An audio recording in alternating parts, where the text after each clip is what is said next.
এই এটা কি, এটা কি নাম মানে? হ্যাঁ হ্যাঁ, এটা কি নাম ওটা?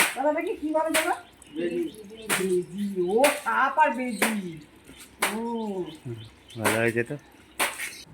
তো দেখতে পাচ্ছ এখানে আমি কি করলাম, কালকে গেছে দশহারা, তো সেই দশহারাতে আমাদের এই বাড়িতে পুজো হয়, আর আমাকে দিয়েছে সাপ বানাবার দায়িত্ব। তা আমি আর আমাদের পাশের ঘরের দাদা দুজনে সাপ আর বেজি বানাচ্ছি। তো দেখো বেশ ভালোই লাগছে, কখনো করিনি, এই প্রথম।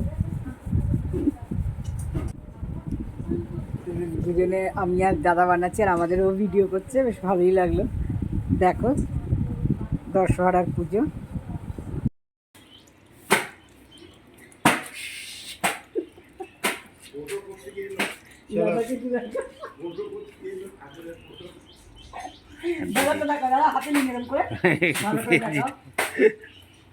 এই দেখুন দাদা বেজি বানিয়েছে, সুন্দর। দেখো সাব বেজির খেলা হবে আজকে। খুব সুন্দর হয়েছে, না রেখে দাও, ভালো হয়েছে, বেশ সুন্দর।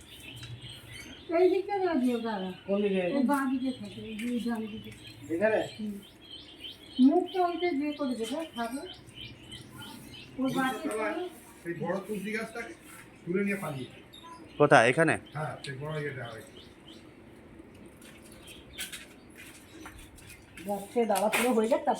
আমি এখানে দেখছো, এখানে আমি নিয়ে বসেছি, একদিকে পুজো হচ্ছে মানে পুজোর জোগাড় হচ্ছে, এখনও পুজো হয়নি।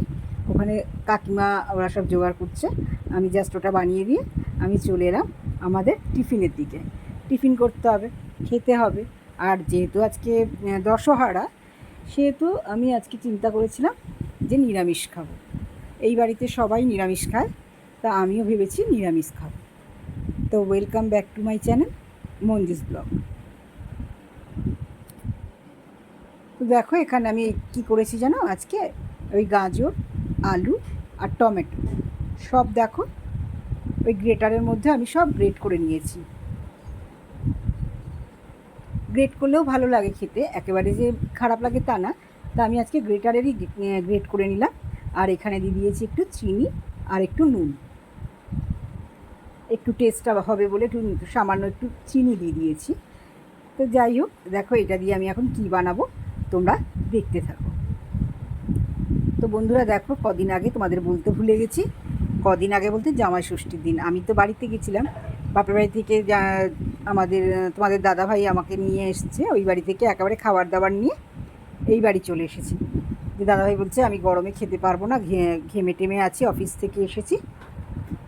তা আমরা বললাম ঠিক আছে, তো চলো খাবার দাবার নিয়ে আমরা বাড়িতে এসেছি। আসার পরে দাদাভাই জাস্ট দরজাটা খুলেছে, দরজাটা খুলতেই যেন একটা কত বড় ঘরের মধ্যে সাপ ঢুকে গেছে। আর তখন সত্যি কথা ওই এর মধ্যে না যে একটু ভিডিও করব, কিন্তু জানো তো সবারই ভয় পাও, সাপের ভয় সবারই আছে। তো দেখো আমি কথা বলতে বলতে এখানে ময়দা দিয়ে আর এখানে একটু সাদা তেল দিয়ে দিলাম, সাদা তেল দিয়ে এটাকে আমি একটু বানিয়ে নিলাম। তার সাপটা ঢুকেছে এমন জায়গায় যে যেখানে আমার ঠাকুরের সিংহাসনটা থাকে সেই জায়গায়। তা ওখানে আমাকে আমি জাস্ট এসে দাঁড়িয়েছি, দাদাভাই আমাকে বললো কি যে তুমি না খাটে উঠে যাও। তা বললাম খাটে উঠে যাবো কেন? তুমি খাটে ওঠো না, উঠে পাটা তুলে বসো। তা আমি খাটে উঠে পাটা তুলে বসে আছি, আর ও দেখলাম আস্তে করে ঠাকুরের বালতিটা টানলো, টানার পরেই দেখছি একটা বিশাল বড় সাপ, জানো চন্দ্রবোড়া, ওরা বললো চন্দ্রবোড়া সাপ। সাপ তো সবাই চিনি না, আমিও চিনি না খুব একটা, আর চিনতে চাইও না বেশি। তা ওরা বললো দেখে চন্দ্রবোড়া। তা যাই হোক, এবার সাপটাকে যেই বালতিটা টেনেছে, ও গিয়ে কী করলো আমাদের খাটের তলায় ঢুকে, আর খাটের একদম ইয়ের মধ্যে বা পায়ার মধ্যে লুকিয়ে গেল। আর একটা ভালো কি জানো তো, আমাদের খাটের তলা একদম পরিষ্কার, আমরা খাটের তলায় কিচ্ছু রাখি না, একদম পরিষ্কার রাখি, কোথায় কি ঢোকে না ঢোকে। আর সবচেয়ে বড় কথা, দাদাভাই খুব পিটপিটে জানো তো, দাদাভাই এই পছন্দ করে না এখানে ওখানে এখানে এটা রাখা ওটা ওখানে রাখা, খুব রাগারাগি করে। মানে ঘরে এসে সবার আগে আমার ঘর দেখবে কোথায় কিছু নোংরা পড়ে আছে কি না, জামা প্যান্টও খুলবে না, আগেই সেটা পরিষ্কার করবে, করে তারপরে ওর নিজের কাজ করে। তো যাই হোক, এবার সাপটাকে না আমরা মারতে বাধ্য হয়েছিলাম জানো তো। কারণ আমার না সাপ মারতে একদমই ভালো লাগে না, কেননা সাপ কেন কোনো জীবজন্তুকেই মারা উচিত নয়। আর আমিও সত্যি বলছি, তোমাদের মন থেকে বলছি, আমি সেদিনকে সাপ মারার পরে না আমার মনটা ভীষণ খারাপ হয়ে গেছিলো, কিন্তু কিছু করার নেই, সেই যে পজিশানে ঢুকেছিল সেখান থেকে ওকে মেরেই বার করতে হয়েছে। তা মারার সঙ্গে সঙ্গে আমি প্রথমে আমার বাবাকে ফোন করলাম, বাবাকে ফোন করার পরে আমি আমার শাশুড়ি মাকে ফোন করলাম। তা বাবাও যে কথা বলল যে কিছু করার নেই, এমন জায়গায় ঢুকেছে, ওকে তো মারতেই হতো। আর শাশুড়ি মাও সেই কথা বলল। তা বলার পরে আমাকে বলল যে তুমি এক কাজ করো, দর্শক সামনে পুরো একটা দুধ কলা দিয়ে পুজো দিয়ে দিও। তাই সাপটা মারার দু তিন দিন আগে আমি ওকে দুধ কলা দিয়ে পুজো দিয়েছিলাম, জানো তো। কিন্তু তাও দেখো ওকে মারতে হলো, তো কিছু করার নেই। তা এই দশহারার দিনকে আমরা কী করলাম, ঠাকুরের ফুলটা আর একটু দক্ষিণা দিয়ে দিয়েছি, কারণ এই বাড়িতে না এই পুজোটা খুব বেশ ভালো বড় করেই পুজোটা হয়। তো যাই হোক, সবাই মিলে করে তো পুজোটা খুব ভালো হয় পুজোটা। তা সেই জন্য আমরা ওইভাবেই ঠাকুরের সামনে একটু দক্ষিণা আর একটু ফুলমালা দিয়ে দিয়েছিলাম। তো দেখো আমি তোমাদের সাথে কথা বলতে বলতে আমার এখানে দেখো ওটাকে গোলা রুটির মতো করে নিয়েছি, কারণ সকালের টিফিনটা এইটা দিয়েই করব আজকে। আর সত্যি কথা এই খাবারটা না খুব হেলদি, জানো তো। গাজর, আলু, আরও এর মধ্যে অনেক কিছুই দেওয়া যেত, কিন্তু আমার ঘরে সেরকম একটা সবজি ছিল না, তা যার ফলে আমি দিইনি। আমি গাজর, আলু আর টমেটো দিয়ে আর কাঁচা লঙ্কা দিয়েছিলাম, একটু কাঁচা লঙ্কা গ্রেটারে গ্রেট করে কাঁচা লঙ্কাও দিয়ে দিয়েছিলাম। আর এই খাবারটা না খেতে খুব ভালোও লাগে, দাদাভাই তো খুব পছন্দ করে, আমি তো করি, তোমরা তো জানো দিদিভাইয়ের কোনো কিছুতেই না নেই। তা এবার ওই পুজোটার জন্য আমরা বললাম যে কাকিমারা যখন ওই দিকটা সামলাচ্ছে, ততক্ষণে আমি খাবারটা বানিয়ে নিই।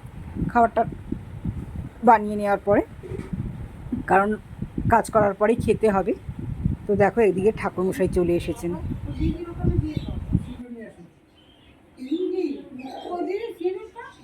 কী গো, সিঁদুরটা বার করে দাও, নিচে প্লাস্টিকের প্যাকেটটা বার করে দাও তো।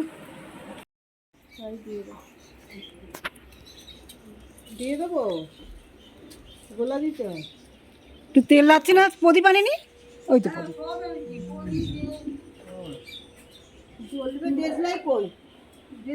দাও তো, জ্বালো তো।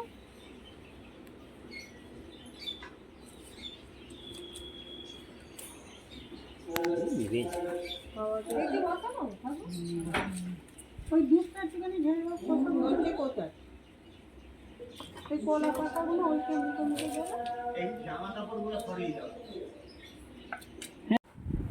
এই যে দেখলে ফল হাতে যিনি এলেন, ইনি হচ্ছেন আমার বাড়িয়ালি কাকিমা। এনার বাড়িতেই আমি ভাড়া থাকি। আর বাড়িটা আসলে কি বলো তো, 6 ভাইয়ের বাড়ি, তা সবাই মিলে খুব উদ্যোগ নিয়েই করে, আর খুব ভালো লাগে। শরিকি বাড়ি হলে না সত্যি কথা সেখানে আনন্দটাও অনেক বেশি, মিলমিশটাও অনেক বেশি, তা খুব ভালোই লাগে। কাকিমার সব ফল টল ধরে ধরে এনে দিল, আর ঠাকুরমশাই এখানে পুজো আরম্ভ করে দিয়েছে।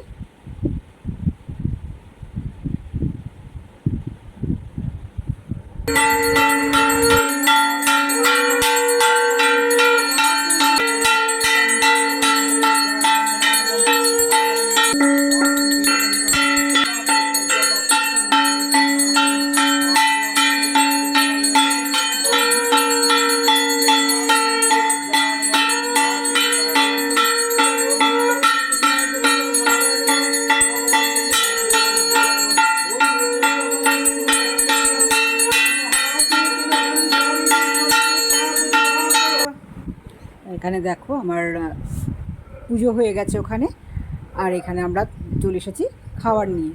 এখানে দেখো একটু সস নিয়ে নিয়েছি, টমেটো সস। আমি ওকে তাই বসে বসে বলছিলাম যে তুমি মেয়োনিজটা কবে আনবে গো, এইসব দিয়ে মেয়োনিজ দিয়ে খেতে আমার খুব ভালো লাগে। তো চলো আজ এই অবধি, টাটা।